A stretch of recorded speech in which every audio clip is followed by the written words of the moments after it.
On est ravis d'être avec vous ce soir, tous les trois. Et il y a deux étudiants aussi qui sont avec nous, qui vont poser des questions. Mais allez-y sur le générique, hein. C'est bon? Il est prêt? Bon. Marrant parce que la nanoseconde s'est écoulée, là, j'ai l'impression. Bon, ok, très bien. Juste deux mots, je me présente, François Levitte, je suis un ancien journaliste. Je passais beaucoup de temps à expliquer à mes lecteurs et auditeurs comment devenir riche. Et maintenant, j'essaie de leur expliquer dans mon nouveau métier, qui est président de Finansol, comment ils peuvent être un peu moins riches, mais être plus utiles à la société. Donc, et plus heureux, absolument. Oui, oui, je m'amuse comme un fou, parce qu'en plus, ça marche. Donc, et la philanthropie, ça commence à marcher aussi, comme on va le constater avec les trois messieurs qui sont autour de moi et qui ont tous des carrières assez atypiques.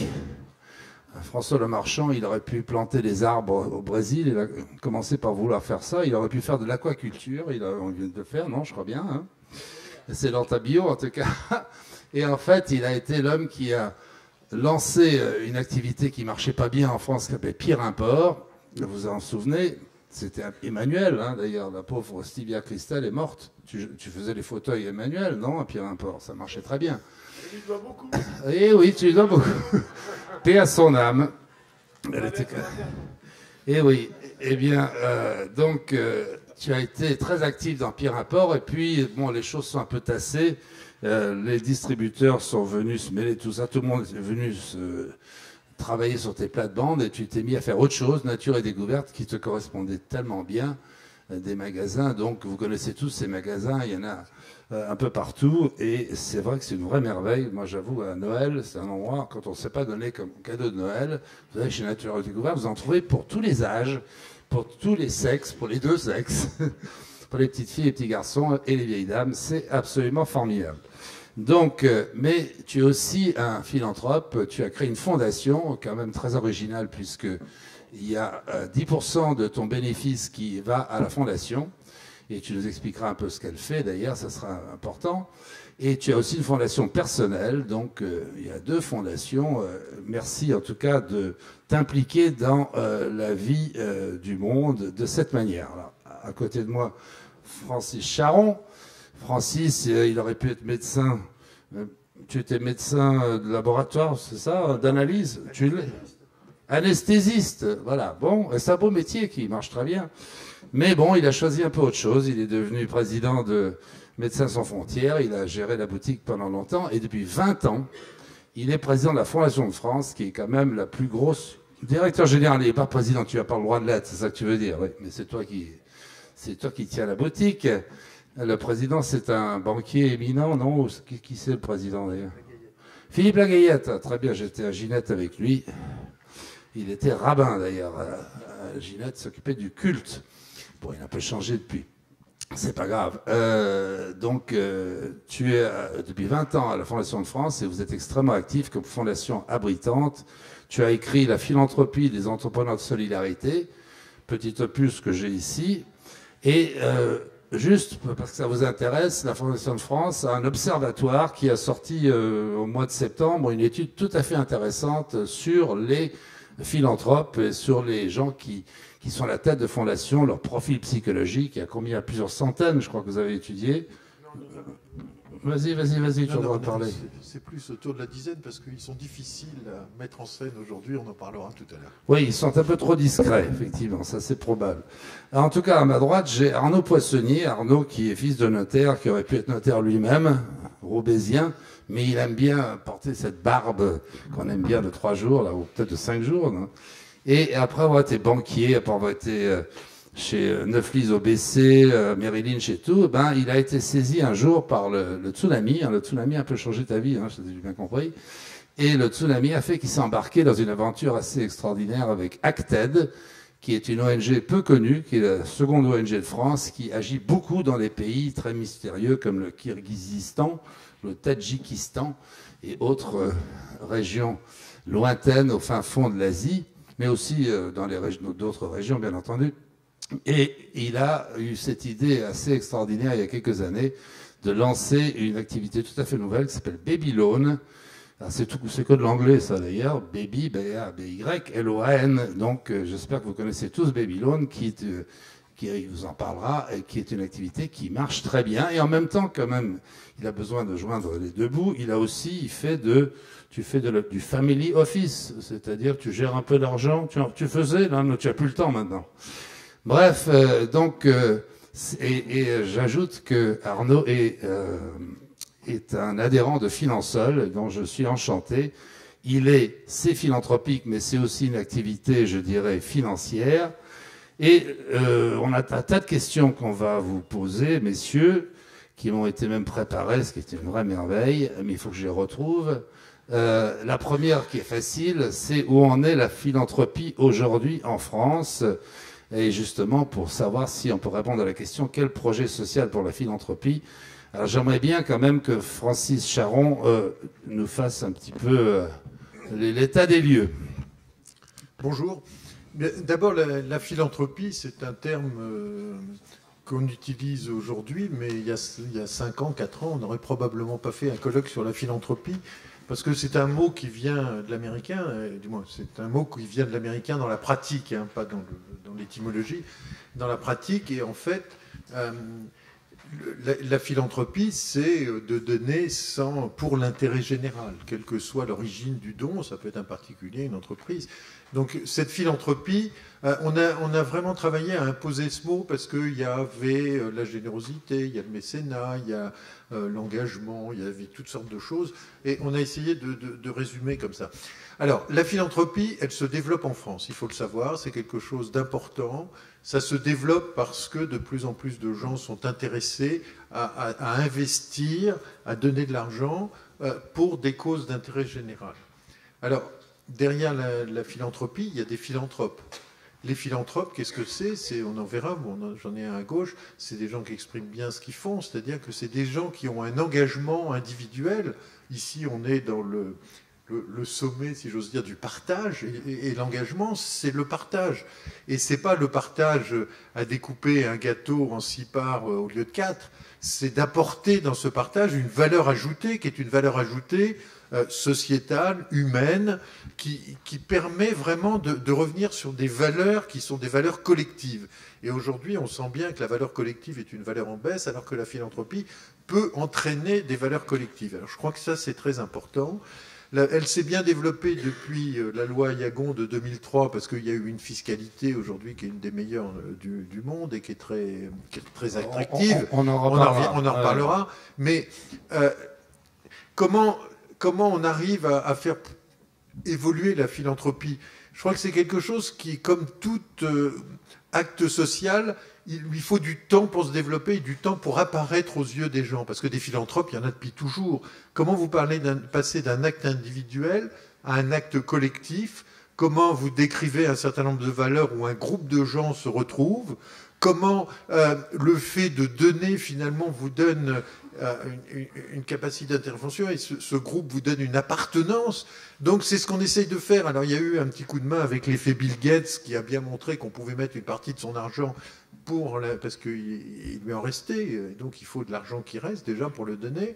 Et donc c'est ça, la philanthropie se développe, mais il faut la cultiver avec soin. On est à la Fondation de France, on est des jardiniers. Oui, des jardiniers attentifs du développement de la philanthropie. Depuis des années, on la décrit, on met des philanthropes en avant, on montre la plus-value sociale, on montre l'intérêt que ça a, on met des gens ensemble pour qu'ils puissent parler des objets sociaux. François travaille sur l'environnement, on lui fait rencontrer d'autres organisations qui font de l'environnement, pour ceux de la culture, ensemble, les fondateurs, ensemble, de façon à créer une sorte de mouvement qui devienne une chose naturelle dans la société, ce qui n'a pas été jusqu'à aujourd'hui. Juste, Francis, tu abrites, François, tu es abrité par la Fondation de France ou pas? Oui, la Fondation de France abrite 700 fondations. Abriter, ça veut dire... quelques chiffres, parce que ça s'est pas mal développé. développé. Je vais vous donner allez, pas beaucoup, mais quand même quelques-uns. Aujourd'hui, quand on parle de philanthropie, mon voisin de droite, là-bas, vous dira que lui, il n'est pas tout à fait dans ce registre, mais quand on parle de philanthropie, on parle de la partie qui est défiscalisée, puisqu'elle rentre dans le Code général des impôts. Ça représente aujourd'hui à peu près 2,4 milliards. 600 millions par les entreprises et le reste par des particuliers. Donc on voit les philanthropes, c'est vraiment des particuliers. Il y a à peu près 1900 fondations en France, 1800 fondations en France. Elles ont doublé depuis la loi Yagon, depuis 2003. Il a été créé des fonds de dotation. Ça en a rajouté encore 800. Et donc, il peut y avoir des fondations reconnues d'utilité publique, c'est un mécanisme un peu long, et des fondations abritées, c'est des gens qui ne veulent pas s'occuper de toute une partie d'intendance, de gestion, etc. Donc ils viennent le faire à la Fondation de France. Et donc pendant 20 ans, ce qu'on a fait, c'est non seulement d'abriter 40% des fondations, mais aussi de développer des chemins de vertu. C'est-à-dire que pour que les gens donnent, ils doivent trouver un chemin rassurant. Il faut qu'il y ait des gens qui les accompagnent, il faut qu'il y ait une sécurité financière, une sécurité fiscale, il faut qu'on n'ait pas l'impression qu'on donne de l'argent et qu'il va être perdu, gaspillé, etc.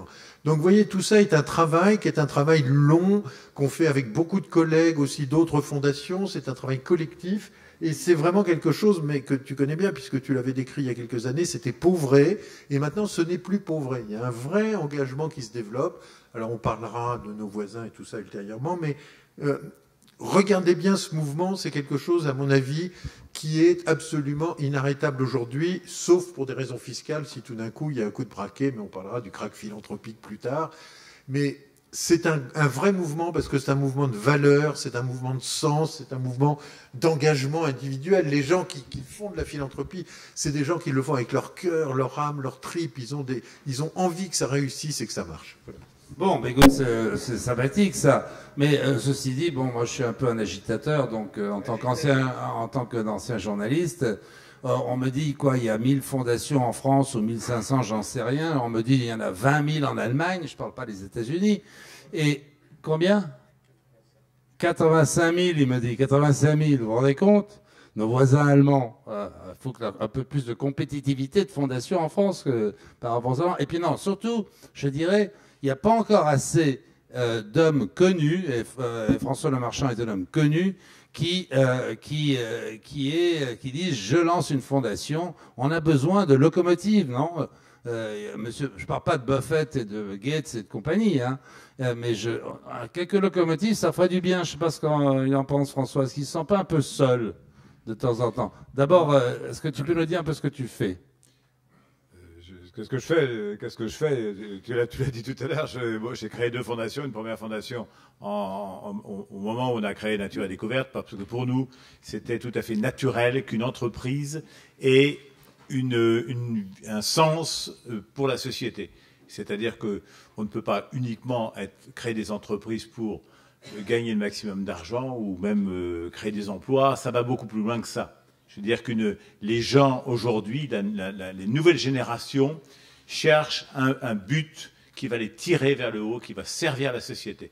Et cette fondation, je pense que cette intuition était bonne, puisque cette fondation Nature et Découverte, l'objectif c'était de la protection de la nature et de l'environnement.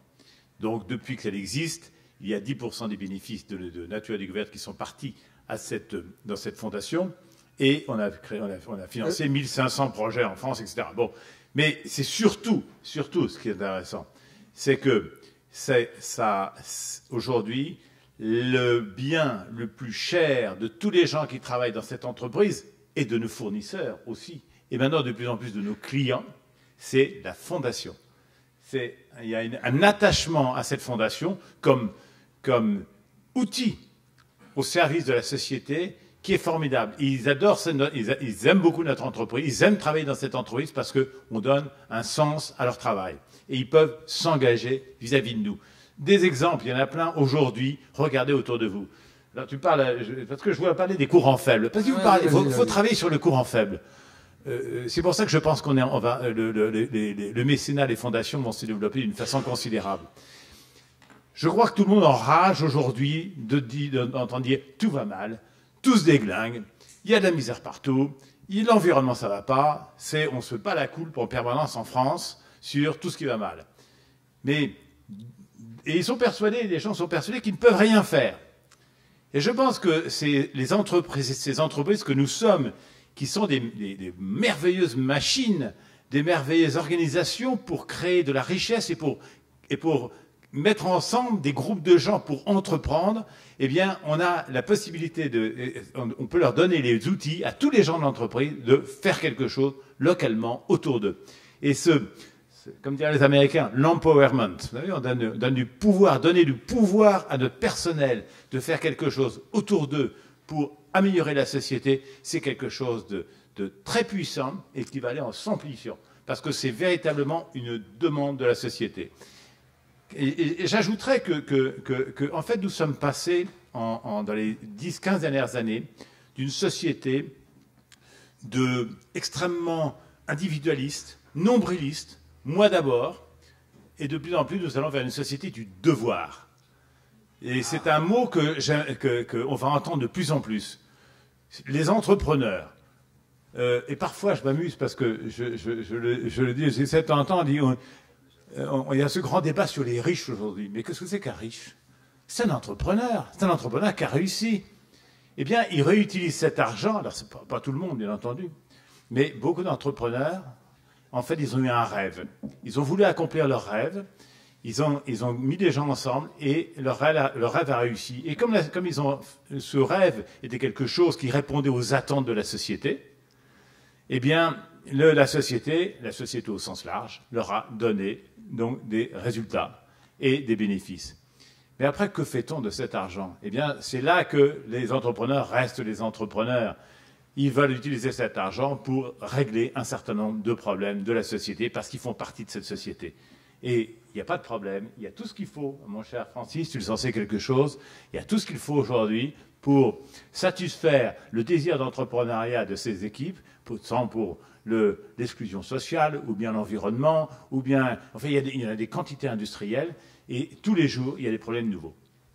Mais je pense, en t'écoutant justement, je pense à la plus grande entreprise du monde aujourd'hui, que tout le monde connaît aujourd'hui parce que vous en avez plein les poches, qui est Apple, qui est maintenant la plus grande entreprise cotée en bourse au monde et qui fait 35 milliards de dollars de bénéfices tous les ans.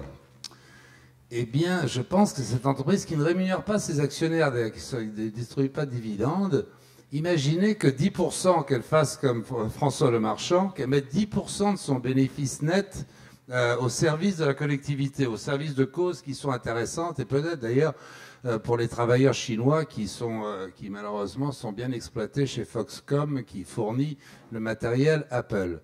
Eh bien, ça pourrait changer le visage des choses. Je pense que effectivement cette idée, en tout cas qu'une entreprise consacre 10% de ses bénéfices nets, c'est les nets, hein, je suppose, non, c'est pas le bénéfice d'exploitation, bénéfice net, à des causes philanthropiques, non seulement c'est extrêmement porteur, mais en plus, quand on regarde les masses, on a un potentiel absolument extraordinaire, me semble-t-il, de développement. Je prends juste un autre exemple, c'est que vous avez quantité d'entreprises qui, depuis 20 ans, passent leur temps à racheter leurs propres actions pour les détruire.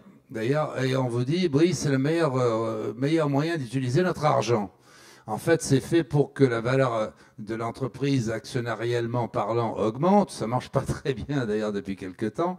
Mais n'empêche que, là aussi, on pourrait se demander si la destruction d'actions ne devrait pas être carrément interdite par l'État, ou en tout cas qu'on pourrait pousser les entreprises à faire meilleur usage de leurs capitaux. Et c'est très important ce que dit François Lemarchand, parce que la fondation d'entreprise, le mécénat d'entreprise, c'est quelque chose qui se développe beaucoup, mais qui reste encore assez timide. C'est pour ça que je me retourne vers Francis Charon. Je trouve qu'on est encore un peu timide en France. Je ne vois pas assez de grands hommes d'entreprise, les 500 fortunes de Challenge. J'en vois pas des tripotés qui créent des fondations. On n'a pas l'impression, et même il y en a qui disent peut-être qu'ils vont aller s'installer en Belgique, ceux qui donnent l'impression qu'ils veulent éviter le fisc, alors que s'ils créent une fondation, au moins ce patrimoine-là échappe à l'ISF. On est bien d'accord, Francis, non ? Pourquoi est-ce qu'on ne peut pas faire un peu mieux? C'est pas que je veux pas l'air pleurnichard, parce que la pente est bonne, si tu veux. Mais j'ajoute une question. La route est droite. J'ajoute une question, et qui rejoint un peu la préoccupation de François Lemarchand. C'est que tu as... moi, j'ai toujours pensé qu'une fondation, ça peut être l'entreprise de fin de vie. Je ne sais pas si François... C'est-à-dire quand on est entrepreneur, quand ta fondation, tu peux un peu la gérer comme tu veux, je suppose. Pas du tout. Justement, voilà. Mais c'est une entreprise, ta fondation, d'une certaine manière. C'est une entreprise, oui, c'est une entreprise, et elle a des règles très précises. Et pourquoi est-ce que la Fondation de France nous supervise tout, il nous tape sur les doigts régulièrement, parce que de temps en temps, moi j'ai des copains que j'aimerais bien financer, mais j'ai pas le droit, donc c'est pour ça qu'on a créé une deuxième fondation. Oui, donc voilà.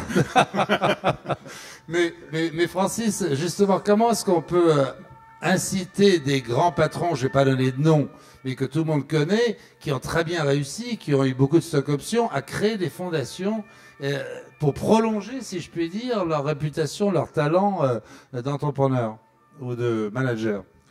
D'abord, il faut c'est ce que tu essaies de faire, toi, quand même, non? Non, mais il faut savoir que d'abord, il y a beaucoup de gens des gens riches qui sont engagés dans la philanthropie. Le problème qu'on a aujourd'hui, c'est que c'est des gens qui ne se montrent pas.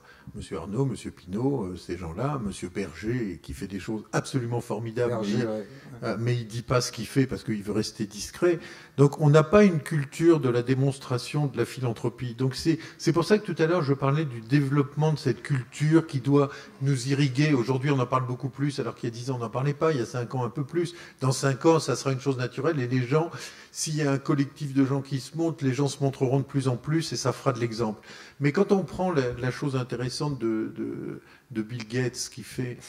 ce qu'il a fait, c'est de dire à ses copains, le pledge, là, il a dit donnez pour que on puisse mettre ensemble dans des fonds de philanthropiques la moitié de la fortune que vous avez.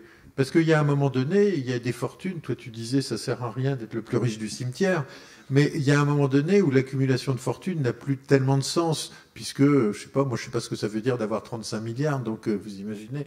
Donc si on en a que la moitié de 35 milliards, on doit pouvoir à peu près s'en sortir. Donc le truc, c'est de rentrer dans une sorte de philosophie. Alors évidemment en France c'est différent, parce qu'aux États-Unis on est obligé de tout faire soi-même. En France, l'État prend en charge et vous laisse une partie qui est moins importante, et donc vous avez moins de possibilités de donner.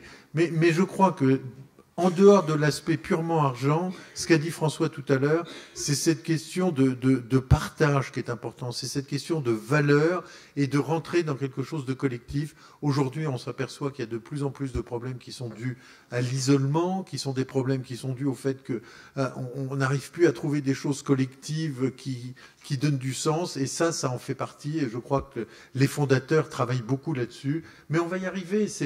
On peut pas toujours dire on fait pas assez de ça, on vit dans un État colbertiste, les Allemands. De toute façon, plus l'État est centralisé, moins il y a de fondations dans le monde. En Allemagne, c'est des Länder, donc chacun a pu faire des fondations dans des coins.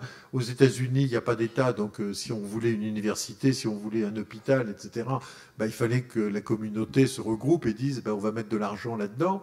Donc on a fait ça. En France, c'est plutôt le règne colbertiste où l'État fait tout. Et pour l'instant, il a considéré pendant longtemps, ça évolue, le président de la République l'a dit il n'y a pas très longtemps, mais que l'État ne pouvait pas tout faire et qu'il fallait qu'il délègue. Alors il est effectivement garant de l'intérêt général, mais il n'en est pas obligatoirement le gérant, comme disait mon ancien président. Et ça, c'est très important, parce que il faut arriver à apprendre dans ce pays qu'il y a des gens qui ne sont pas dans la sphère publique, qui sont capables de faire des choses, et qui sont capables de faire des choses à la périphérie. Et je peux vous assurer qu'aujourd'hui, les fondations, c'est plus des choses traditionnelles. Une fondation, qu'est-ce que c'est? C'est une sorte de fonds d'innovation sociale. Et c'est formidable, parce que il y a quelqu'un qui met de l'argent, on peut mettre des stratégies à long terme, c'est souple, c'est extrêmement agile, on peut aller à la périphérie, on va attaquer dans des coins où l'État ne peut pas aller. Donc c'est vraiment des entités du futur, la fondation. C'est vraiment ces fonds d'innovation, ça va chercher des nouveautés, même si c'est pas des fondations, mais on va chercher des exemples comme il y en a ici, on va chercher partout en France, et ils peuvent être soutenus. Voilà ce que c'est aujourd'hui. C'est plus un fondateur qui est quelqu'un, on a une image de quelqu'un qui est dans son fauteuil en train de se faire de la défiscalisation pour se faire plaisir. C'est vraiment des entrepreneurs sociaux, des gens qui travaillent avec leur tripes, mais vous en avez un qui va le montrer mieux que moi, donc je lui laisse la part. Oui, mais on va laisser aussi la parole à Arnaud, justement, parce que je crois qu'il avait envie de rebondir sur ce que tu viens de dire. Puis je voudrais qu'il nous parle aussi d'un concept nouveau qui est très porteur actuellement, qui s'appelle le crowdfunding, et tu es en plein dedans. et qu'on appelle en France improprement d'ailleurs de la finance participative. Il faut trouver peut-être de l'agora finance, j'en sais rien, il faut trouver un autre terme. Mais enfin, ça c'est du détail. Vas-y Arnaud, à toi. Ouais, merci. D'abord, je voudrais rebondir un petit peu sur ce qu'on a dit. Moi, j'ai envie de foutre un peu les pieds dans le plat. Pardon, je suis très vulgaire. Mais moi, j'ai été, avant de partir dans le microcrédit, j'ai travaillé 12 ans dans des banques de gestion de fortune. Et j'ai été très très frappé pendant ma carrière de banquier de riche, on va dire ça comme ça, du caractère extrêmement radin des Français, enfin des Français riches, pardon. J'espère qu'ils sont pas dans la salle, mais il y a eu je suis désolé, je vais bousculer un peu, mais il y a eu ce livre très intéressant de Virginie Segers, je sais pas si vous avez vu, qui s'appelait Les Nouveaux Philanthropes, qui est sorti il y a quelques années. Et dans ce bouquin, elle avait essayé de sortir les grands philanthropes français. Il y avait à peu près un tiers des gens du bouquin que je connaissais, et je me disais mais qu'est-ce qu'ils foutent là? Je pense notamment à un mec en particulier qui avait gagné 120 millions d'euros dans la cession de son entreprise, qui était référencé dans le bouquin et qui se vante dans tous les médias d'être un grand philanthrope. Il avait donné 400 000 euros à une fondation. Et j'ai été très frappé, moi, dans ma carrière. Alors, ce que vous dites est évidemment vrai. Il y a une tendance de fond, on le voit, c'est très clair. On est en pleine crise, malgré tout, les dons ne baissent pas, ça résiste. Ça monte plus, mais ça résiste. Il y a plein d'entrepreneurs, d'entreprises qui s'engagent. Donc, il y a un vrai mouvement de fond. Et moi, je trouve ça extrêmement lent. Et je suis extrêmement frappé de voir que les nouveaux riches, c'est les nouvelles fortunes, qui sont pas forcément de la génération les fortunes des pigeons, tu veux dire. Par exemple. En plus, moi, je me revendique pigeon en tant qu'entrepreneur social. Mais toute cette jeune génération des quadragénaires qui font des superbes fortunes, il n'y en a pas un qui s'investit ou qui suit le mouvement du Giving Pledge dont on parlait. Je trouve ça, moi, assez triste, pour ne pas dire consternant. Il y a un vrai problème culturel. Il y a un moment où on ne peut pas faire porter sur le dos de l'État le fait que c'est l'État qui doit faire la solidarité en France et que nous, du coup, on n'a plus rien à faire. Je discutais avec une représentante d'une très grande famille française, c'est même pas des nouvelles fortunes, il n'y a pas longtemps, à qui je disais, moi, je suis excédé de voir que les mecs, ils se font plein de fric avec des entreprises, et là encore, je suis le premier à voter à droite, à être pigeon, enfin, etc. Donc, j'assume complètement. Et donc, une grande famille, elle me disait, mais oui, mais non, nous, on fait un petit peu, mais on donne pas grand-chose, parce qu'en France, c'est à l'État de faire. C'est l'éternel. Et je me dis, ouais, mais quand même, ces gens qui pèsent des centaines de millions d'euros se cachent derrière l'État quelque part pour ne pas faire. En tout cas, c'est comme ça que je l'ai interprété. C'est détestable de dire ça de ma part, mais je trouve qu'il y a une façon en France de tout repousser sur l'État et de ne pas faire qui, je trouve, est assez choquant pour des gens qui ont vraiment des très grandes fortunes et qui peuvent vraiment se permettre à la marge de faire quelque chose de vraiment contributif. Voilà, c'est juste pour provoquer un peu.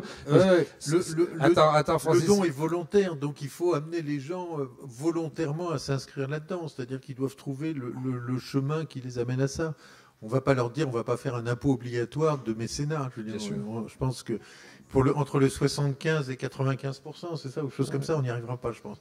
Donc il faut trouver un autre truc, parce qu'en fait, il faut que les gens comprennent que peut-être en payant moins d'impôts à l'État et en mettant de côté une partie qui va sur la philanthropie, c'est une façon pour chacun de participer volontairement à l'activité sociale du pays. C'est un truc qu'il faut apprendre, on n'a pas l'habitude.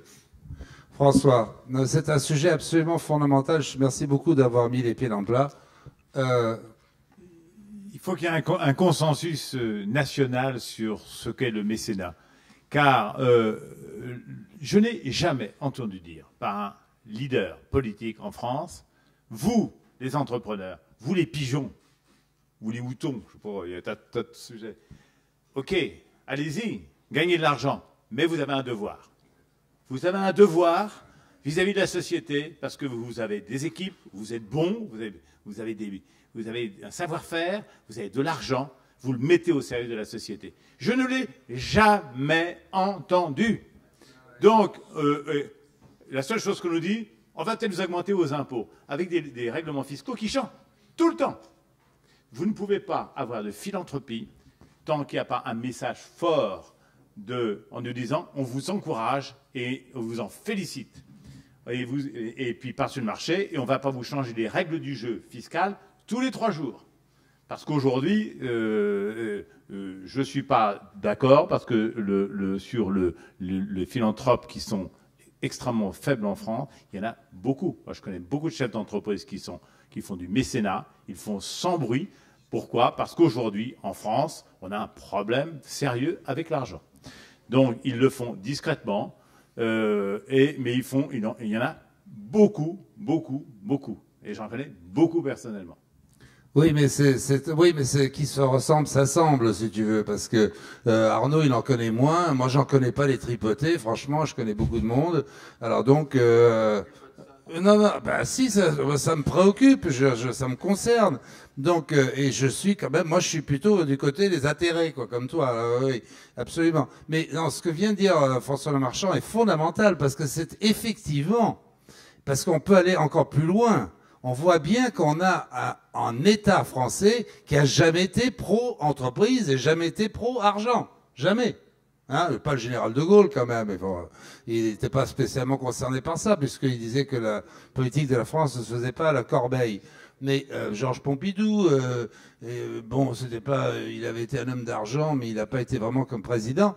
On n'a jamais eu que des présidents qui étaient. Et comment veut-on que l'argent produise des richesses, que l'enrichissement produise d'autres richesses? Merci de ce propos. Il faut qu'on titille Monsieur Hollande, parce que les caisses étant vides, quand même, c'est peut-être le premier président qui va se remuer les fesses là-dessus, non? Enfin, faut l'espérer. Je n'ai pas l'air d'avoir convaincu la salle.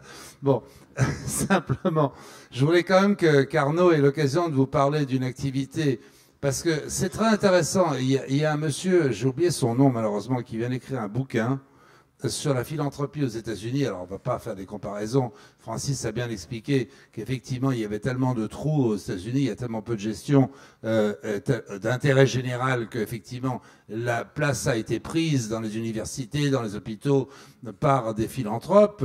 Mais ceci dit, il y a un bouquin qui a été écrit donc par un prof français qui est à l'université de Virginie, et qui explique que la philanthropie aux États-Unis s'est développée par deux sources différentes. Par les riches d'un côté, par les Vanderbilt, par les Robert Barons, parce qu'ils étaient quand même, c'est des truands. C'est des gens qui ont fait des fortunes sur le dos des autres. C'est des gens c'est les fameux trusts qui ont été cassés par M. Theodore Roosevelt. Eh bien, si vous voulez, ces gens-là ont beaucoup, beaucoup poussé. Mais il y a aussi des millions d'Américains qui donnent, ça fait partie, il y a deux courants, et ces courants se rejoignent naturellement, mais finalement, l'impulsion vient quand même d'en haut. Francis. Il ne m'a pas écouté. Je regarde où est l'impulsion qui vient d'en haut. Ce que dit François, c'est de pousser... en fait, quand il y a eu la loi Yagon, le Premier ministre Raffarin de l'époque, pour la première fois, a dit les fondations sont d'intérêt général. Et ça a quand même donné une couleur aux choses, puisque ça n'avait jamais été dit. Les fondations, elles existent depuis toujours. La première loi sur les fondations, c'est 87. Donc c'est quand même, il a fallu vivre dans un espace, et la Fondation de France a été créée pour développer la philanthropie en 69. Donc il y a eu des espaces vides qu'il a fallu combler. Mais les exemples, vous allez les donner. François Lemarchand les donne. D'autres gens vont les donner. Alors, on a plusieurs systèmes maintenant. On a cette philanthropie dont on parle qui est maintenant assez traditionnelle, qu'il faut mettre en musique, il faut que les gens apprennent à sortir. Et puis, il y a donne la parole à ton voisin, parce qu'il a des trucs très, très intéressants à raconter sur la façon dont... Justement, c'est les petits courants, les petits ruisseaux à côté des fleuves. Raconte-nous un peu comment tu fonctionnes. En plus, tu as lancé une initiative il y a quelques jours qui a l'air d'être tout à fait gratifiante et porteuse. Si tu peux nous décrire un peu Babylone et un peu ton initiative. Je pense qu'au-delà des défis solidaires. Je pense qu'au-delà de l'initiative, il y a aussi un phénomène, c'est qu'aujourd'hui, il y a énormément d'innovations dans l'univers de la philanthropie qui permettent d'ouvrir des nouvelles voies et d'aller chercher de l'argent qui n'était pas initialement affecté à la philanthropie. Ça, je pense que c'est quelque chose de très intéressant qui se développe dans les pays anglo-saxons, qui arrive en Europe, très clairement. On en est une illustration, hein, le prêt solidaire qui n'est pas du don, qui est quelque chose de complètement nouveau, et quelque chose de nouveau qui permet de drainer des nouvelles sommes, des nouvelles masses d'argent qui n'étaient pas affectées à la philanthropie. L'aventure philanthropie est aussi un nouveau moyen de collecter de l'argent qui n'était pas dédié avant à la philanthropie. Donc ça, c'est quelque chose, c'est un mouvement qui est très très important et très intéressant. On en reparlera. Qu'est-ce qu'on a fait nous, effectivement? On a, dans le sillage des Américains, on a créé en fait une plateforme qu'on appelle de peer-to-peer peer-to-peer de microcrédit. Donc on a lancé en fait en France ce qu'on appelle le prêt solidaire, donc qui est la possibilité donc d'une manière très innovante d'aider l'univers du microcrédit, d'aider des micro-entrepreneurs. Vous savez, ces bénéficiaires de microcrédit qui sortent de la pauvreté grâce à ce petit crédit. Et on a créé une plateforme qui permet tout un chacun, vous, moi, de parrainer un micro-entrepreneur, donc de choisir clairement la personne qu'on veut aider, et plutôt que de l'aider en mode philanthropique classique avec un don, non, de lui prêter de l'argent, puisqu'on est sur du microcrédit, on prête. Eh bien, on a créé une plateforme donc, de parrainage par le prêt, qui s'appelle effectivement Babylone, dans le sillage des Américains. Il y a 25 plateformes de ce type-là dans le monde aujourd'hui, qui progressent très très vite, parce que cette innovation dans la solidarité, c'est de la solidarité. Ce prêt solidaire, c'est un prêt non rémunéré, donc c'est pas du placement, c'est une nouvelle forme de solidarité. Et ça se développe très très vite, parce que les plateformes qui émergent doublent de taille tous les ans. Aujourd'hui, le peer-to-peer de microcrédit finance 0,25% de l'encours mondial de microcrédit. Dans une dizaine d'années, il financera entre 5 et 10%, tellement ça va vite. Mais c'est combien chaque microcrédit, justement Alors, le microcrédit, c'est toute petite chose. Sur Babylone, le projet moyen, c'est 400 €. Et les internautes viennent prêter encore, en moyenne, 60 €. Donc le prêt moyen, c'est 60 €.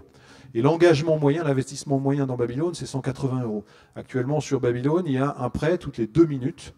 Donc de gens qui viennent avec leur carte bleue prêter à quelqu'un, un micro-entrepreneur en France ou à l'autre bout du monde. Et ça se développe vraiment très très vite. Oui, d'ailleurs, dans le dossier préparatoire, on dit que tu as 10 000 adhérents Babylone, mais je crois que c'est plutôt le double, non, c'est ça? Alors en fait, on était à 18 000 il y a encore quelques jours, et tu disais, on a pris une initiative la semaine dernière, on a lancé un temps fort. D'ailleurs, vous pouvez jusqu'à demain soir, j'en profite. Mais oui, il faut. On a décidé de lancer une grande opération de mobilisation des Français autour de cette notion de prêt solidaire. Et on a lancé un défi solidaire pour mobiliser la France entière autour du financement de 500 micro-entrepreneurs. C'est pas énorme, ça représente à peu près 350 000 € de prêt solidaire. Donc un défi, 500 micro-entrepreneurs à financer en 10 jours. Et on a lancé cette opération il y a 8 jours, elle se termine demain soir, donc à coup de campagne, de médias. En plus, on a été un peu provocant, on a joué un petit peu sur des notions d'argent un peu tabou. Enfin, on a joué un peu sur les mots. Je profite du système, c'est ça? Oui, on a lancé on a lancé plein de bannières, exactement, du genre je préfère placer mon argent à l'étranger, je m'enrichis sur le dos des travailleurs, en fait, etc. Ce qui correspond en fait à Babylone, quand je place mon argent à l'étranger, effectivement, chez une Togolaise, petite exploitante, c'est bien ce que je fais. Mais surtout, ce qui est intéressant dans ce prêt solidaire, c'est qu'on s'est aperçu que quand on interroge nos membres, on a 21 000 membres aujourd'hui, dont 21 000 membres prêteurs qui ont prêté 4 400 000 € en cumul en 4 ans. Quand on les interroge, ils nous disent, mais ce que je mets, moi, je prête dans Babylone, ça n'est pas de l'argent que je devais affecter à une ONG. Donc c'est une autre cagnotte. Il y a le Français en moyenne met 30 € dans un don à une ONG. Chez Babylone, il va mettre 180 €, beaucoup plus, très intéressant. Et c'est pas la même cagnotte, parce que là, en ce qui nous concerne, c'est du prêt, il peut récupérer son argent. D'ailleurs, en plus, on est un bel outil de crise, parce qu'en fait, on va aider par ce prêt, mais on peut récupérer son argent. Donc les gens ne se dépossèdent pas tout en continuant à aider, ce qui est très intéressant dans la sociologie du moment. Et donc on a créé une nouvelle voie dans la solidarité, qui là encore sollicite une cagnotte qui n'est pas la même que celle de la philanthropie traditionnelle. C'est ça qui est intéressant dans le prêt solidaire, au même titre que dans l'aventure philanthropie, on va avoir des investisseurs philanthropes. Là encore, ce sont des sommes d'argent qui n'étaient pas dédiées habituellement ou jadis aux dons et à la philanthropie classique. Très bien. Est-ce que je pense que c'est le moment de laisser la parole à nos 2 étudiants de Supélec qui ont préparé les questions pour les différents intervenants. Puis ensuite, on fera un débat général. On laissera circuler le micro pour à la fois des questions ou des témoignages de la part des participants. Donc, messieurs, c'est à vous. On va vous apporter des micros. C'est parfait. Vous pouvez peut-être juste vous présenter. Bonsoir. Bonsoir à tous. Augustin Collat, élève ingénieur à Supélec, et je suis là pour poser des questions, notamment, je vais commencer par Monsieur Lemarchand. J'ai remarqué en allant sur le site de Nature et Découverte que la Fondation n'était pas omniprésente, on n'est pas harcelé de publicité au sujet de la Fondation, et donc je me suis posé la question, comment on fait pour ne pas sombrer dans la philanthropie comme stratégie marketing, et d'ailleurs pourquoi ne pas y sombrer? Et la fin de votre question, vous avez un peu mangé là. Pourquoi ne pas sombrer dans la philanthropie comme stratégie marketing? Ah, mais... Non, c'est le social washing ou le greenwashing. Je crois que le public, nos clients, détestent les Pinocchio. Ils sont pas dupes. On peut pas faire de la publicité, du marketing sur ce genre d'action qui est quand même d'un niveau plutôt élevé dans les échelles de valeur des gens. C'est pas du même ordre. Donc, vous savez, moi, quand j'étais gamin, j'étais toujours impressionné. J'allais chez mon pâtissier et sur la porte, il y avait marqué « Bien faire et laisser dire ». J'ai trouvé que c'était bien, ça. Et eh bien, je crois que c'est la même chose. Je pense que c'est je crois que cette fondation que nous avons, ça donne une âme à cette entreprise et ça donne aux gens qui travaillent dans cette entreprise, un motif de fierté qu'on retrouve dans leur regard. Moi, je suis très content parce que la plupart des gens me disent « Ah, Nature et Découverte, ah ben les gens sont différents, ils ont le sourire. » Et il y a quelque chose, il y a une petite flamme. Donc je pense que c'est ça qu'on essaie de trouver, c'est allumer la flamme qu'il y a dans tous les gens qui travaillent dans une entreprise pour qu'ils se disent, nous, tous ensemble, on fait quelque chose de bien, en commun, et on utilise tout notre savoir-faire. Et ils donnent leur temps, ils donnent leur énergie, etc. Donc, pourquoi faire de la publicité?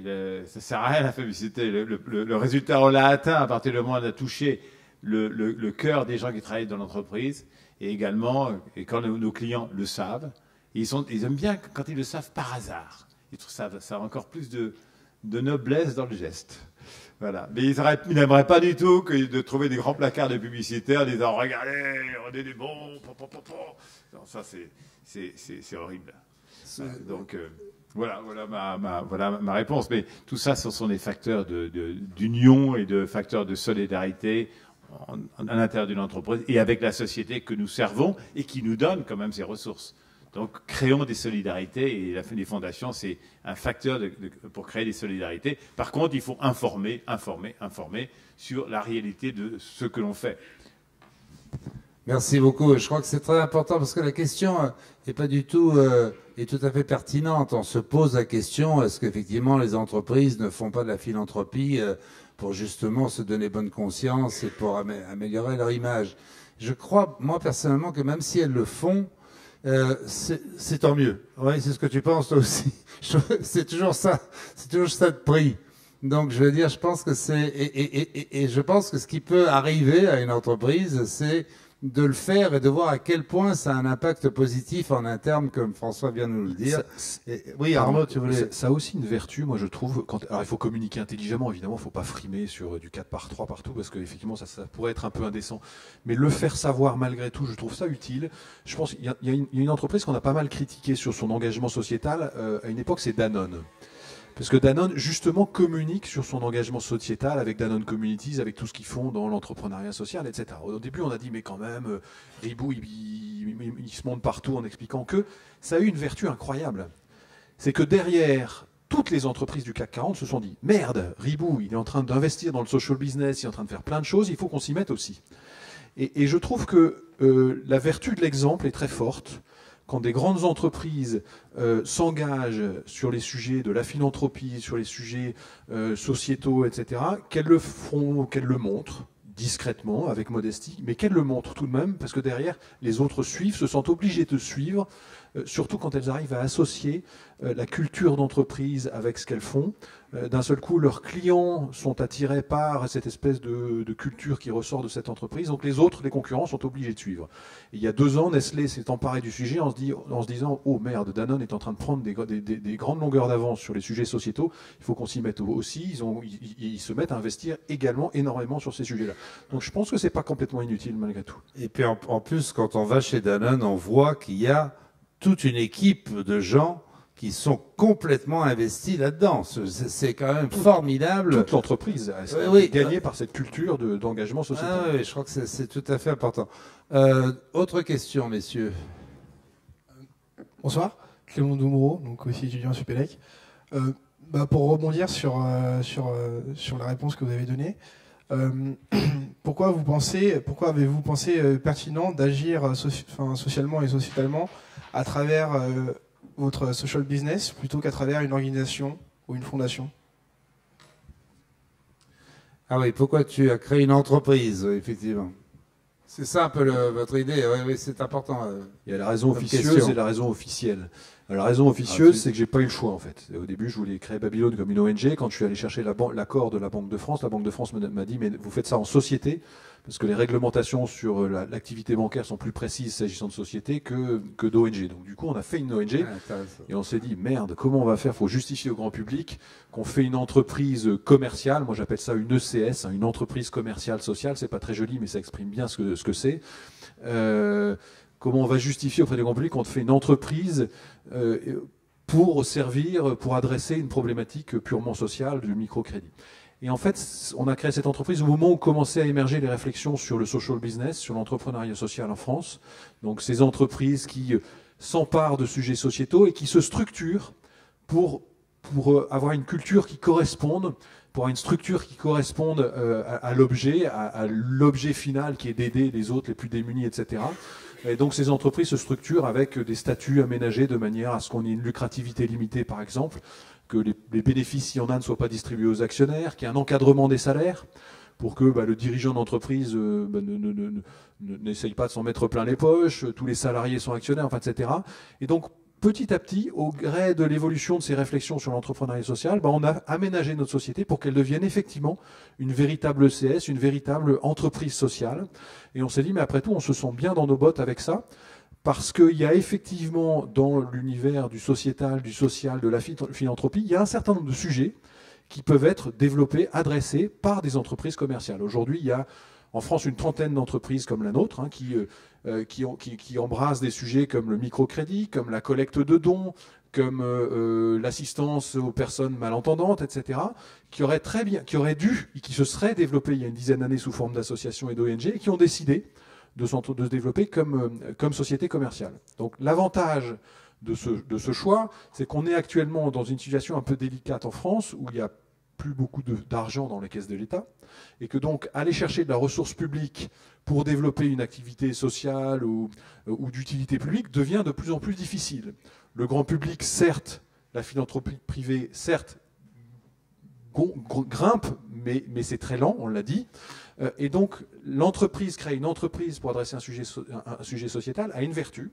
C'est que si vous arrivez à démontrer qu'autour de ce sujet, vous pouvez construire un modèle économique, c'est-à-dire générer des revenus, atteindre l'équilibre financier, eh bien, je reviens sur ce que je disais tout à l'heure, vous allez pouvoir trouver des investisseurs, non pas des philanthropes purs et simples qui font du don, mais des investisseurs qui, dans une partie de leur actif, vont investir au capital de cette entreprise pour qu'elle puisse développer son action sociale. Et là, avec l'idée d'avoir tout de même une certaine rentabilité peut-être un jour. Oui, alors après on est sur tous les débats autour effectivement du social business, de l'entrepreneuriat social, qui est de dire mais ok, si pour attirer un investisseur dans cette entreprise, pour qu'il investisse dans cette entreprise sociale et quelque part dans cette nouvelle forme de philanthropie, il faut qu'il puisse avoir un retour, parce que l'investisseur en entreprise, il veut avoir un retour. Et donc c'est là où on essaye de calibrer, hein, tout n'est pas encore complètement défini, c'est pas facile de trouver l'équilibre, mais l'idée c'est de dire l'investisseur qui rentre dans une entreprise sociale, on va lui demander ou on va lui imposer de n'avoir pas les mêmes exigences que le fonds de capital risque et qui veut un retour sur investissement à 3 ou 4 ans. Et on va parler effectivement de capital patient, hein, c'est ce qu'on dit souvent. Et on va lui dire, peut-être qu'il y aura une sortie sur cette entreprise. Pourquoi pas? Parce que une entreprise sociale peut se valoriser. Mais ça va être une sortie éventuelle à 7-8 ans. On va lui demander d'être patient parce que malgré tout, une activité commerciale bâtie autour des sujets sociétaux est beaucoup plus difficile à rentabiliser parce que souvent, il y a une dimension d'accompagnement social, il y a une dimension de travail à l'autre bout du monde qui fait que ça coûte beaucoup plus cher que le simple fait de fabriquer un gadget pour les enfants et de le vendre dans les supermarchés. Donc voilà, on essaye de trouver une voie médiane entre la pure philanthropie de dons et l'investisseur en entreprise qui cherchent un retour sur investissement très rapide. Et ça fonctionne. Ça se développe très très vite dans les pays anglo-saxons, hein. Il y a des pays comme au Canada, en Angleterre, où il y a des statuts spécifiques pour cette entreprise sociale, pour cette ECS, là encore, cette entreprise commerciale sociale. En France, il n'y a pas de statut, donc il faut un peu bricoler avec ce que nous offre le droit, par exemple la SAS ou des choses comme ça. Alors, on aimerait bien qu'il y ait un statut, mais ça viendra. Le débat est en train de monter, hein, y compris auprès du nouveau gouvernement. Donc je pense que ça viendra, et dans le futur, il y aura beaucoup d'entreprises sociales pures et simples, j'en suis convaincu. Non, mais c'est très intéressant parce que c'est pour ça que tu es adhérent de Finansol, parce que nous, dans Finansol, je fais un petit peu de pub pour mon association, on pratique effectivement l'épargne solidaire, c'est-à-dire une épargne qui est plus faiblement rémunérée qu'une épargne normale, mais c'est pas du don. Donc, comme toi, oui, François. Je voudrais préciser, pour un sujet de cette question, je voudrais préciser l'état des ONG, du monde associatif en France. Il y a beaucoup d'associations en France. On a un tissu associatif tout à fait remarquable. Mais ce monde associatif français a une particularité par rapport aux autres pays, c'est qu'ils ont tellement pris l'habitude de recevoir des subventions qu'ils n'ont pas cherché ni à avoir des membres actifs, ni même ni à faire appel aux entreprises. Pour eux, d'ailleurs, il y a un choc culturel de temps en temps. Quand certaines associations, quand ils viennent nous voir, c'est un choc pour elles. Hein, de demander, ils vont les souper avec le diable. Hein. Mais moi, j'ai vu ça surtout dans l'environnement depuis 20 ans. Eh bien, les grands pourvoyeurs de fonds des associations, c'était les DIREN, Direction régionale de l'environnement environnemental, les conseillers généraux, etc. Tout le monde avait sa subvention.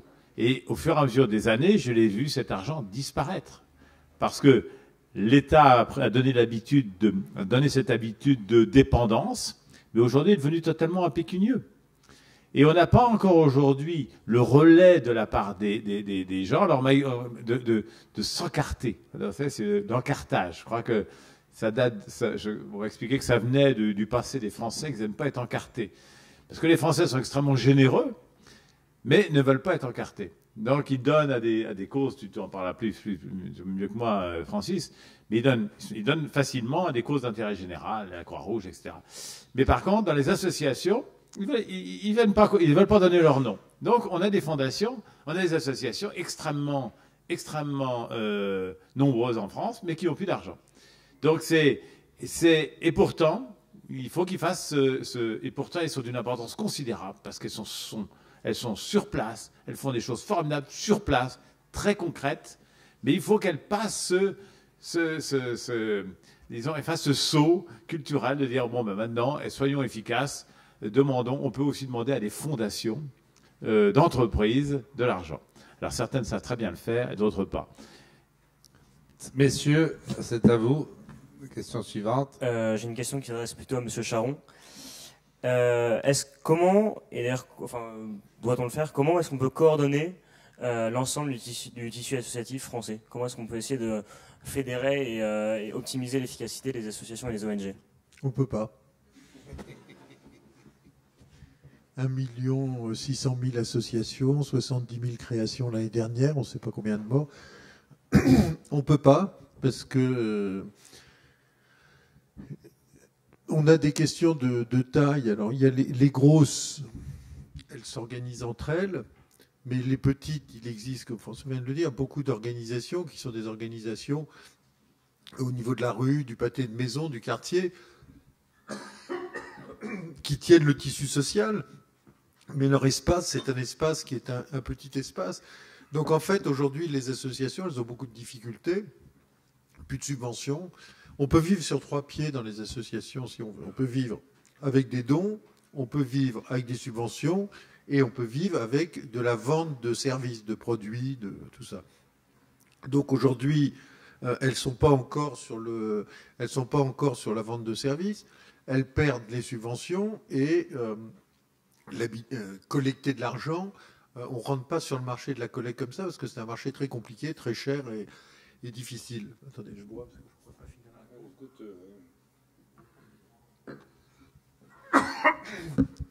Donc, on arrive dans une phase où elles vont avoir besoin de se regrouper de façon obligatoire, parce qu'il va falloir avoir des effets d'échelle. Les questions de cost efficiency commencent à devenir très prégnants. L'année dernière, c'est 22 000 emplois qui ont été perdus dans le monde associatif. Alors, on ne se rend pas compte, Oui, mais 22 000 emplois... C'est la première fois historique, je crois que c'est... c'est la première fois qu'on voit des chiffres, mais 22 000 emplois, aujourd'hui, vous le savez très bien, depuis quelque temps, à 1000 emplois, le président de la République est à la porte de l'usine. Là, c'est 22 000 emplois qui ont disparu dans le silence le plus total.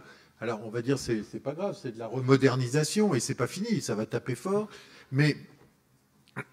C'est pour ça qu'il faut garder, tout à l'heure on parlera du crack philanthropique, mais c'est pour ça qu'il faut garder cet espace qui est l'espace de philanthropie, parce qu'on arrive encore à boucher des trous.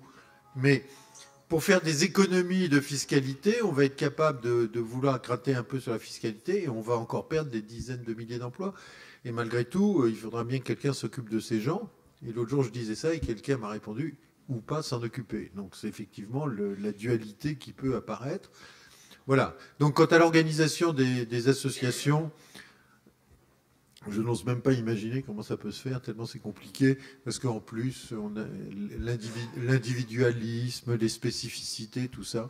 Je pense qu'on va changer bientôt dans les années qui viennent. Il y a des changements de logiciels qui sont en train de se faire dans les associations, et elles vont devenir plus matures, et elles vont pouvoir parler avec les entreprises sans dire que c'est le diable.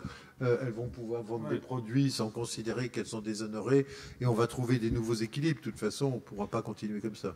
Oui, mais il y a peut-être sous-jacent à la question qui est posée, il y a peut-être une idée qui me semble importante pour le monde de demain.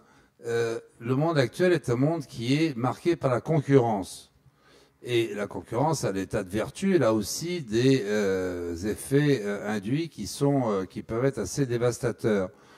On imagine le monde de la philanthropie comme un monde plutôt plus harmonieux, enfin disons de collaboration. Alors est-ce que et toi tu dis que c'est pas vraiment vrai, quoi? Je parle pas, je resserre le sujet. Hein. C'est pas le monde associatif, c'est le monde philanthropique. Est-ce qu'il y a un club des philanthropes? Est-ce qu'il y a des choses comme ça? Il y a des clubs, mais il y a le centre français. Et François, il fait pas partie d'un club. Le centre français, il y a le centre français. C'est un individualiste, oui. Non, mais il y a voilà. Malgré tout, quand on est dans une organisation, on est dans une entité économique. Donc cette entité économique, il faut la faire vivre.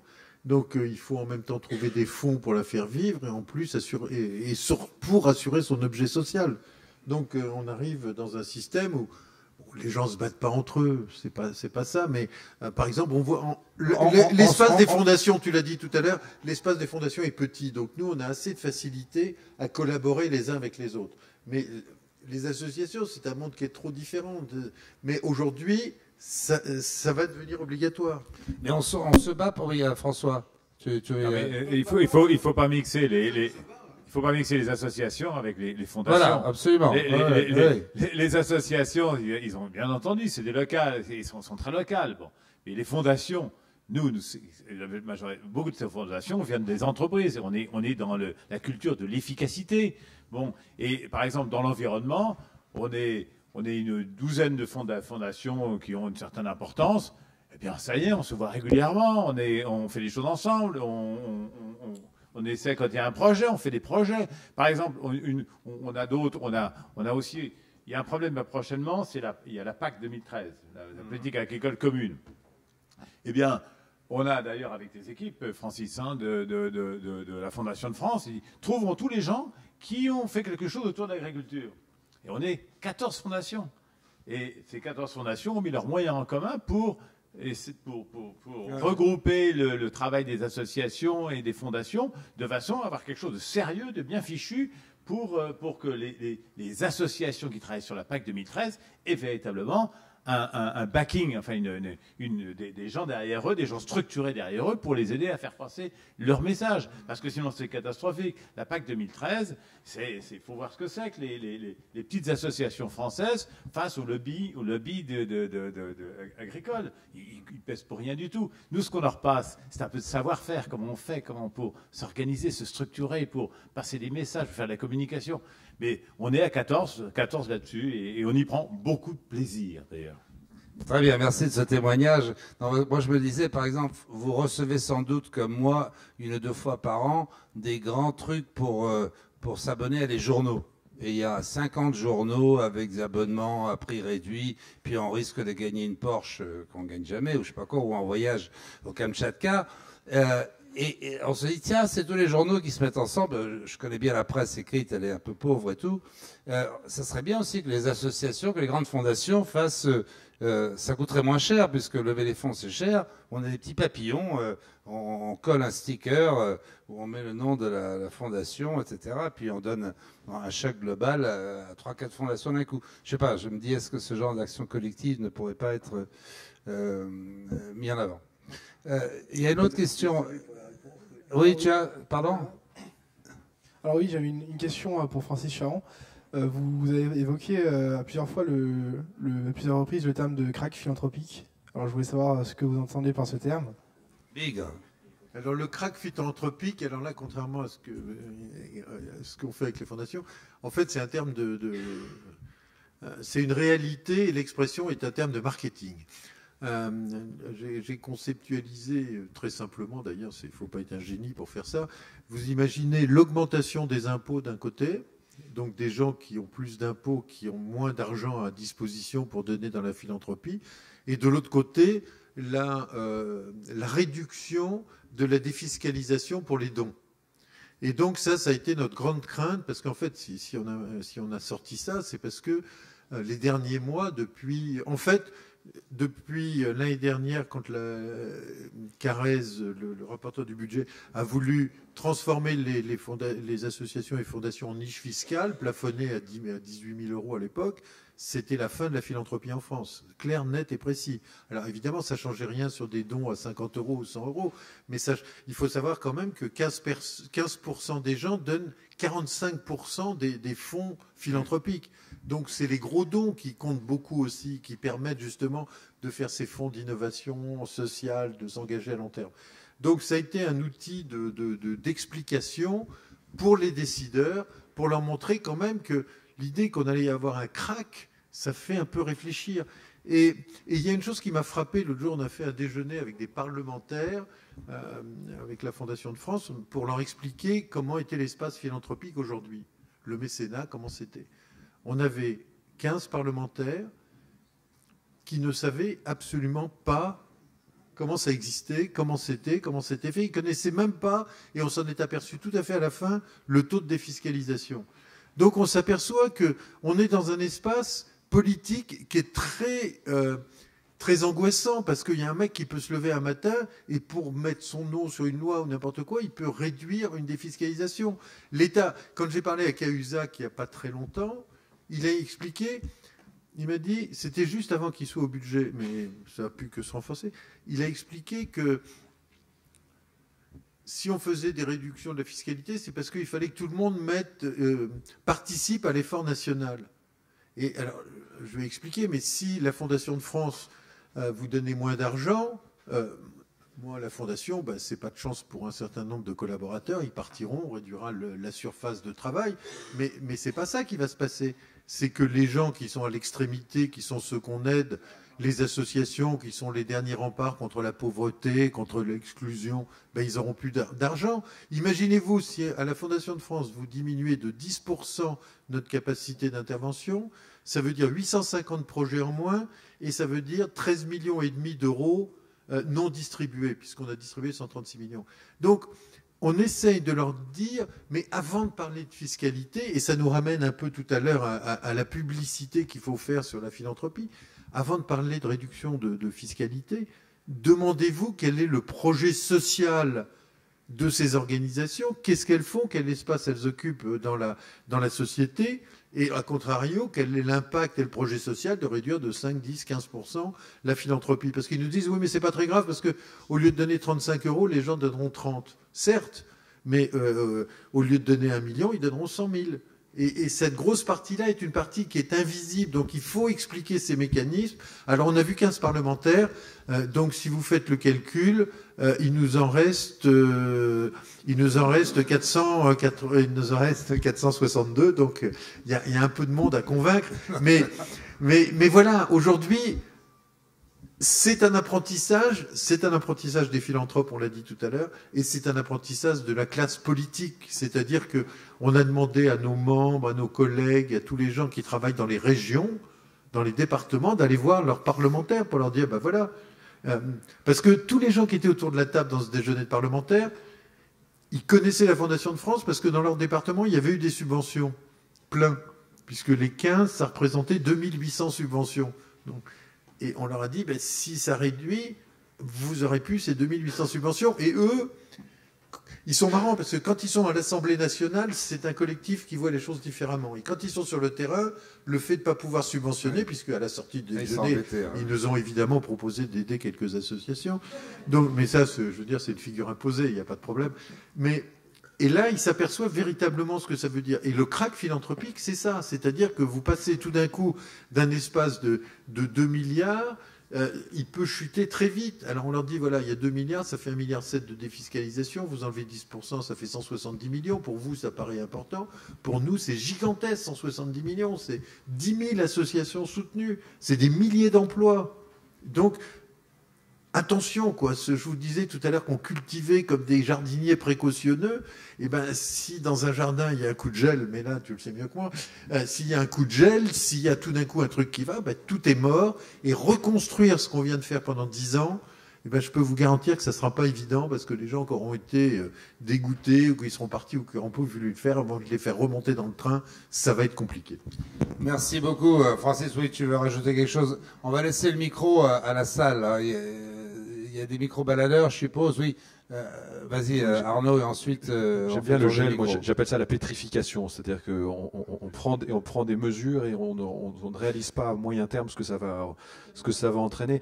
Je pense qu'en plus, ça devrait être le contraire, c'est-à-dire qu'aujourd'hui, on est sur un État qui manque de moyens et c'est comme ça, c'est la crise, on n'y peut rien. Pour s'occuper des sujets d'intérêt généraux, il devrait au contraire basculer, tout faire pour promouvoir la philanthropie privée, de manière à ce qu'elle puisse prendre justement le relais de tous les sujets d'intérêt généraux qui ne sont plus adressés par l'État ou que l'État ne peut plus adresser. Donc au contraire, on devrait faire une espèce de Grenelle de la philanthropie avec le gouvernement pour dire mais que faire? Il n'y a pas que le levier fiscal, il y a encore promouvoir les nouvelles formes de philanthropie, il y a plein de choses à faire, promouvoir l'entrepreneuriat social, etc. Que faire pour, au contraire, que l'univers du privé s'empare des sujets d'intérêt général beaucoup plus que ça n'est le cas jusque maintenant, parce que pour compenser ce que l'État ne peut plus faire. Enfin, je pense qu'il y a une logique évidente, mais... Non, mais on est tous d'accord là-dessus. Ça, c'est un vrai sujet. Mais on sait que nous avons un système d'encouragement à la philanthropie qui est particulièrement avantageux en France. Et quand on a un système avantageux dans notre pays, il est précaire, par définition. Mais on va se battre. Il y a une question, je crois. Là. Voilà, merci. Oui, bonsoir. Olivier Lebel, Croix-Rouge. Je voulais ramener dans le débat un grand nombre de... Je ne sais pas si on les appelle des philanthropes. Francis met dans la philanthropie la générosité. Je crois que c'est à peu près 4 millions de Français qui donnent. Alors, ils ne donnent pas au capital nécessairement d'une fondation, mais ils donnent notamment aux associations. Et donc, je pense que c'est important de rappeler, de fait, l'importance des associations en général. Vous l'avez largement dit, 1 600 000 associations qui emploient 1 million de salariés, c'est-à-dire davantage que l'industrie automobile, 5% de l'emploi. Voilà. Alors, ceci étant, c'est vrai que le monde des associations, c'est extraordinairement divers, des toutes petites associations qui n'ont pas de salariés à des très grandes, dont la Croix-Rouge bien sûr. Et je rassure François Lemarchand, la Croix-Rouge qui fait bien sûr appel à des entreprises, plusieurs dizaines d'entreprises. Et de ce point de vue-là, d'ailleurs, je peux apporter un témoignage. La principale motivation pour une entreprise pour construire un partenariat avec une association ou une fondation, j'imagine, c'est notamment la motivation de ses propres salariés. C'est pas du tout du marketing. Il ne s'agit pas de mettre son nom et de faire de la pub autour de ce qu'elle fait. En revanche, elle fait sa pub en interne. Et les salariés se sentent bien. Donc là-dessus, on est bien sur la même valeur. Et puis, dernier témoignage, alors purement personnel. Babylone, c'est absolument génial. Il faut absolument aller sur le site. Merci Arnaud. Merci de vos encouragements. Je vois une question là. Oui, puis ici... Bonjour, merci déjà pour tout ce qu'on a entendu. Pardon, merci pour tout ce que vous avez déjà dit. Alors moi, j'avais une question qui vient un peu de mon expérience parce que je travaille dans une ONG pendant 4 ans et je me suis heurté au moment de la crise à des entreprises qui justement faisaient un peu machine arrière dans leur engagement. Et donc la question s'adresse à François Lemarchand, mais peut-être aussi Francis Charon. Comment vous gérez les années où vous avez un chiffre d'affaires ou un bénéfice net qui est en chute? Comment vous gérez les projets que vous avez financés et que forcément vous ne pouvez plus forcément les aider? Et en général, comment gérer dans les fondations les hauts et les bas? Est-ce qu'on maintient cet engagement quel qu'il soit ou est-ce qu'on accepte qu'il y ait fluctuations? Bon, question précise. Très bien. Je vais répondre de deux façons. Premièrement, il faut toujours se rappeler que l'argent qu'on donne, c'est celui qui vous reste. Et donc, c'est bien de le rappeler. Premièrement, c'est l'argent ce qu'on distribue, c'est l'argent qu'on a gagné. Et c'est vrai que quand il y a des problèmes économiques comme il y a actuellement, il y a moins d'argent dans les entreprises, dans les fondations. Et puis également, il y a aussi moins d'argent quand il y a une ponction fiscale qui se précise et qui vous pique tout. Bon, et c'est aujourd'hui c'est ce que disait Francis tout de suite, il y a une grande bagarre en ce moment en disant, attendez, l'État prend déjà 55% de la richesse nationale et elle n'arrive pas à régler ses problèmes collectifs. Laissez-nous un petit peu d'argent à nous aussi pour que nous puissions régler avec des moyens bien moindres et avec beaucoup plus d'efficacité les problèmes de la cité. Ceci étant dit, la réponse directe à votre question, c'est que, eh bien, qu'est-ce que font les fondations? Les fondations, c'est géré comme une entreprise. Et c'est-à-dire que les bonnes années, on ne dépense pas tout. On les met de côté. C'est-à-dire qu'on fait du lissage.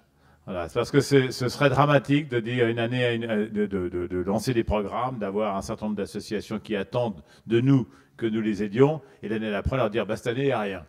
Parce qu'elles ont besoin de constance et de régularité. Et on a beaucoup de programmes qui sont des programmes triannuels, sur 3 ans. Donc on assure pendant 3 ans les choses. Et c'est particulièrement vrai en Afrique, par exemple. En Afrique, vous ne pouvez absolument pas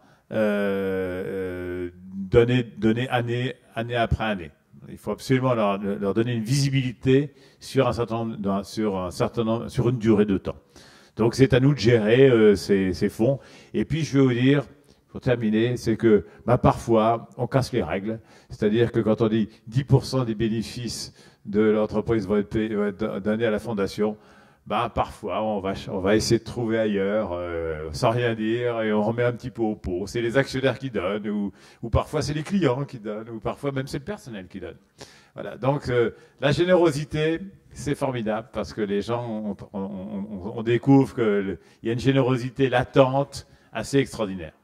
Et quand il n'y en a plus, il y en a encore. Sur cette question du risque, il y a un risque aussi, c'est-à-dire que le fondateur, il a mis un capital. Ce capital, soit il l'utilise en le découpant en tranches par année, ou bien il y a des revenus de ce capital d'argent placé.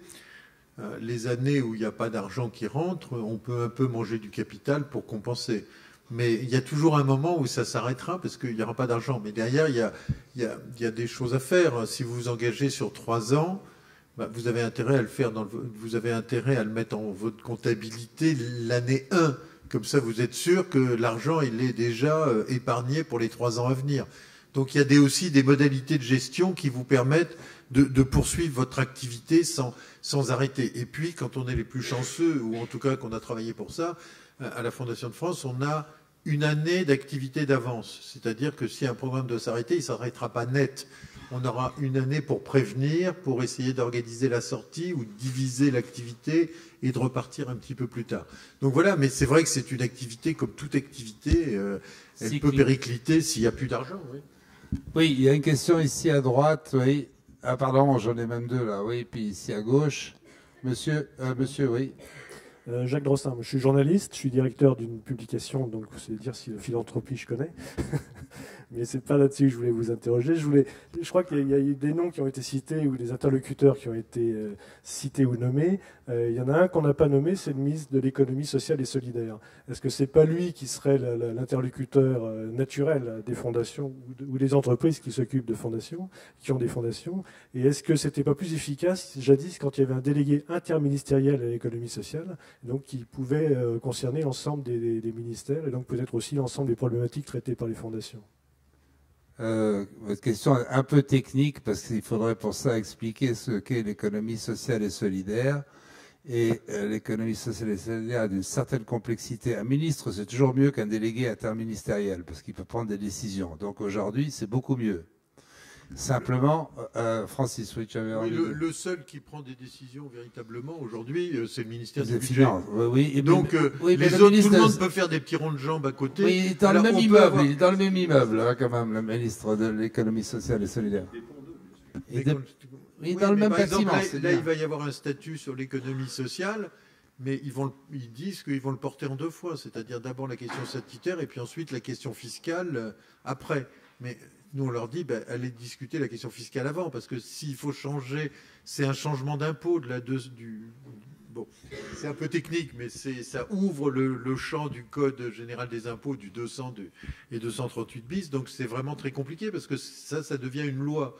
Donc ça veut dire que le système va rentrer au Parlement. Et quand un truc rentre au Parlement, on ne sait jamais comment ça sort.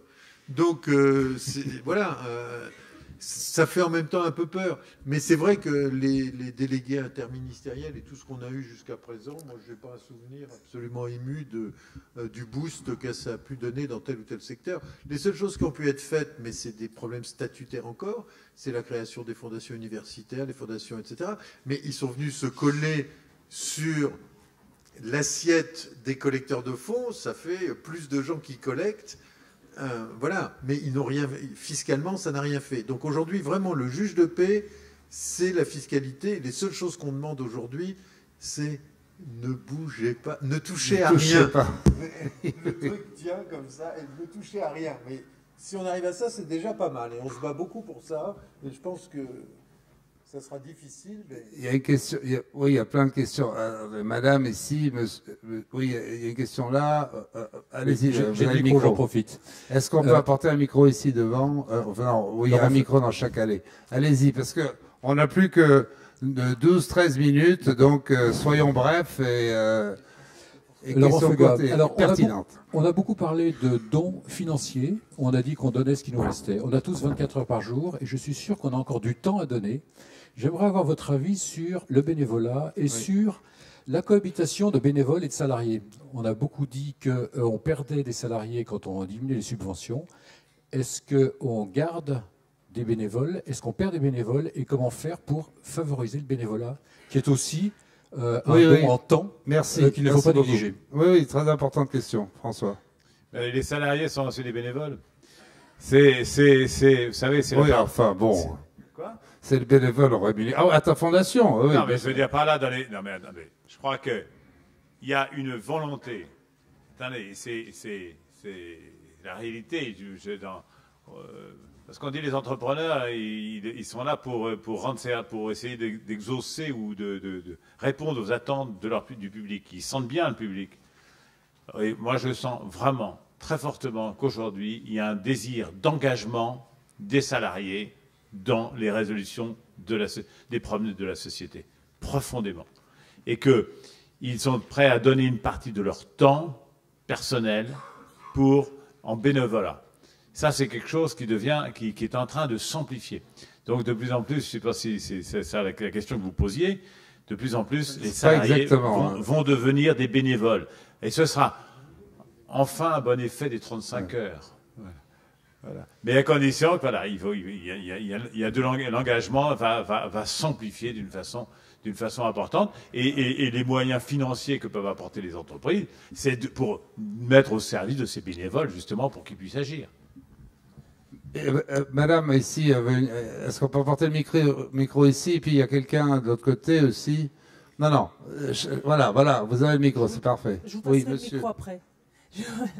Oui, Catherine Aboninck, je dirais philanthrope en herbe, en tout cas investisseuse convaincue de Babylone, en tant que femme business angel. Voilà.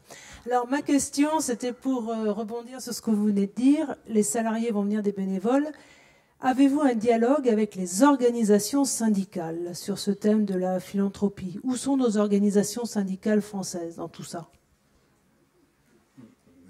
Personne pour prendre la question là. Bon. Moi, je veux bien la prendre. Allez, vas-y. Moi, je veux bien la prendre. Je veux bien la prendre.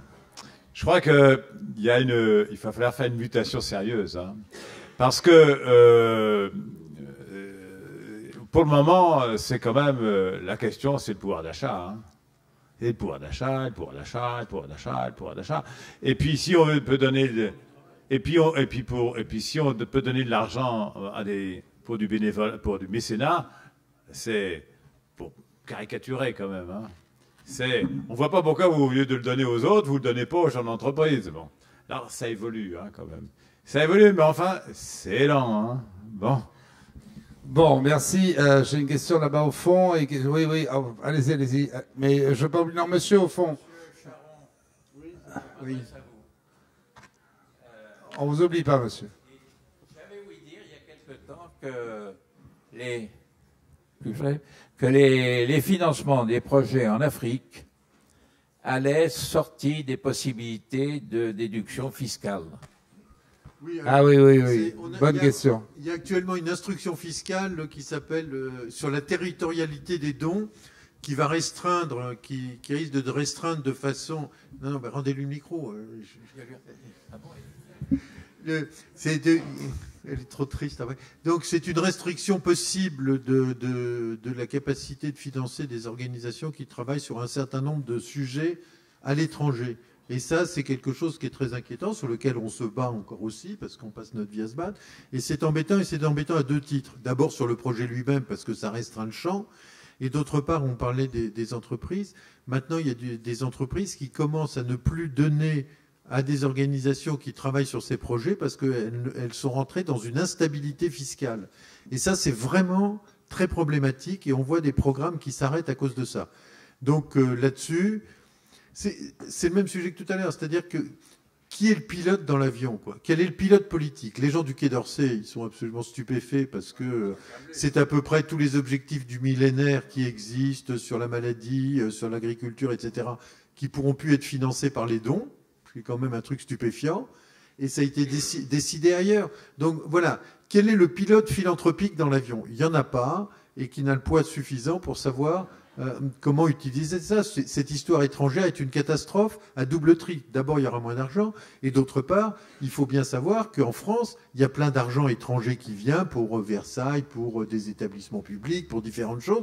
Ben, s'il n'y a pas de réciprocité, les pays vont commencer à fermer les robinets de la réciprocité.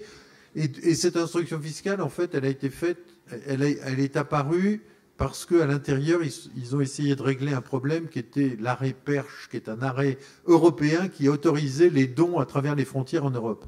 Et la France a essayé de contourner ce truc-là en le mettant dans cette...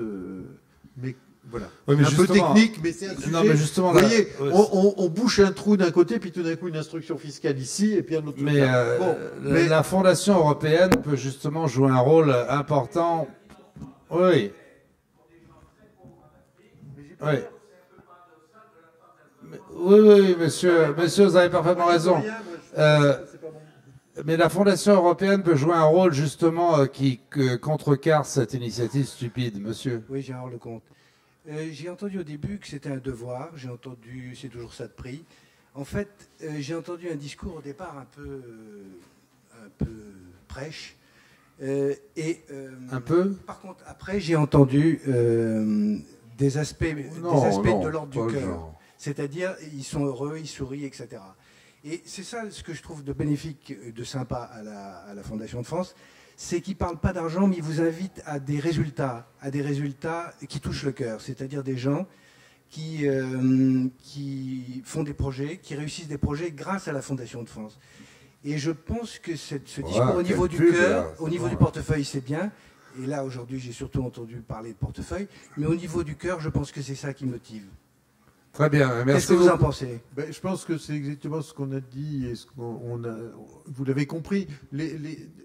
Faire du mécénat, c'est quand même non, c'est pas un devoir au sens d'obligation. Ça peut être, on peut dire, ça peut être un impératif moral pour chacun comme il le ressent, mais pas plus. Mais d'un autre côté, ça procure du bonheur, ça procure de la joie. Les enquêtes qu'on fait sur les fondations et les fondateurs et les philanthropes, c'est vraiment des gens qui sont heureux de faire ça parce qu'ils participent de la société, ils participent de rendre quelque chose qu'ils ont acquis. Et donc, vraiment, on est dans ce registre-là. Mais malheureusement, on est obligé aussi de parler un peu de technique, parce qu'on est entouré par des questions fiscales, on est entouré par tous ces trucs-là. Mais c'est vrai que le primum movens, c'est la volonté individuelle. Un fondateur, c'est vraiment quelqu'un qui donne ce qu'il a en lui-même, son âme, son cœur, ses émotions. C'est ce que j'ai entendu par rapport... C'est ce que dit François. C'est ce qu'il a dit, c'est-à-dire son personnel et le souriant, etc. Voilà. Et ça, c'est vraiment... Merci beaucoup, monsieur. Est-ce qu'il y a peut-être une dernière question là? Oui. Il a l'air bonne santé, tout va bien. Une question ici, à l'avant. Oui, bonsoir messieurs. Donc vous avez évoqué la gestion d'une fondation un peu comme une entreprise, donc avec des activités qui ont une grande importance dans l'économie.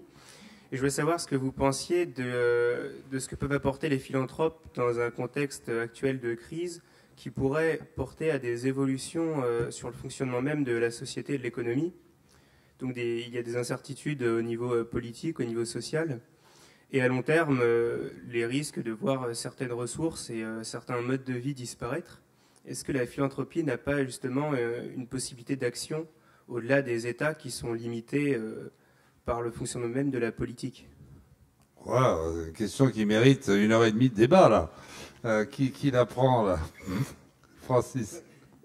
François pourrait la prendre parce qu'en fait, ce que font un certain nombre d'organisations, c'est s'inscrire dans des questions de projets durables. Donc, sur quoi sont basés sur les projets durables? Ils sont basés sur de l'environnement, sur des relations sociales, sur de l'économique. Donc, on est aussi des transformateurs, des transformateurs sociaux. Aujourd'hui, par définition, l'innovation sociale, elle sort des champs habituels.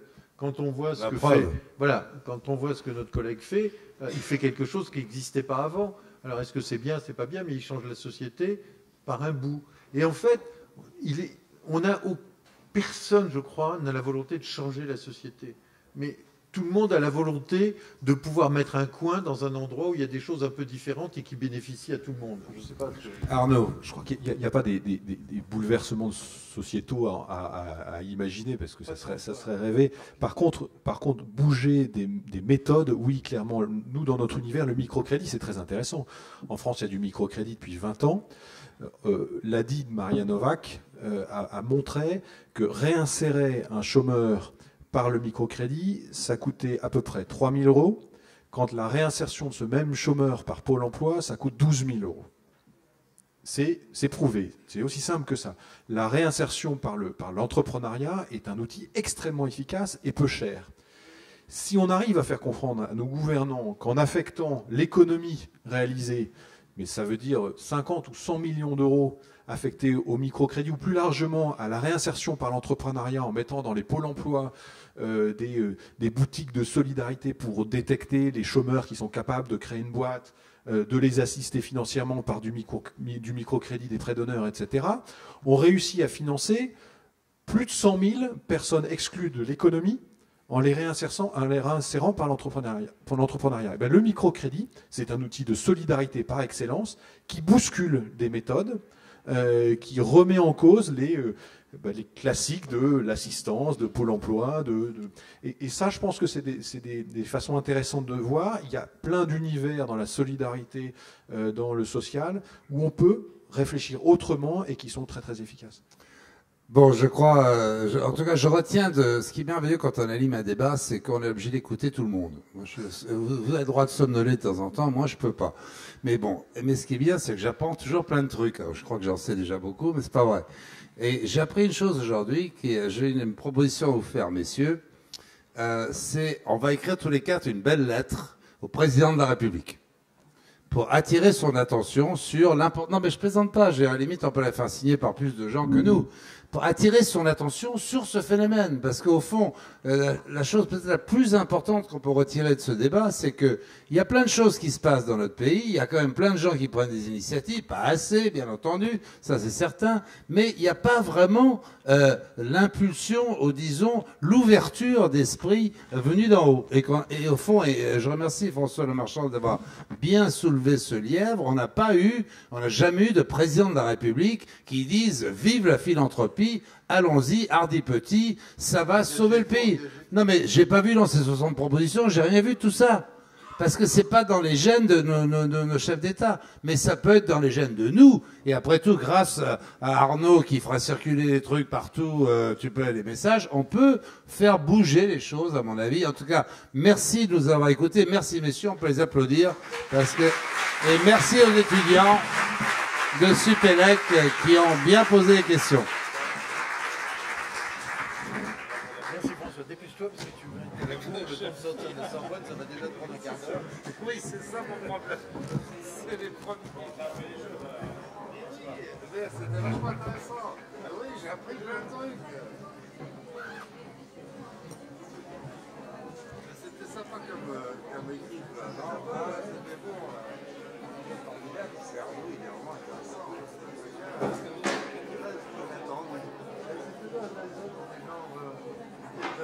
Salut François. On va nommer Arnaud ministre du redressement philanthropique. On a réussi à bloquer tout. Moi, je vais vous dire, vous ne connaissez pas, je suis un ancien chevalier. Un ancien Tchadien. Ah ouais. Et depuis 10 ans, je finance, je n'ai pas d'ONG, c'est ma petite forme. Je finance des prix, des écoles, des toutes sortes de choses. Je peux le faire parce que je peux déduire, c'est ça des impôts. Si je ne peux plus les déduire, je sais. Écoutez, j'ai vu 7 ministères, 30 membres de cabinet, des parlementaires depuis un mois et demi pour être se battre sur tous les fronts, c'est compliqué. Ils se rejettent la balle. Non, ils se rejettent pas la balle, les écoles. Les priorités des uns et des autres, c'est pas les mêmes, on est des phrases comme ça.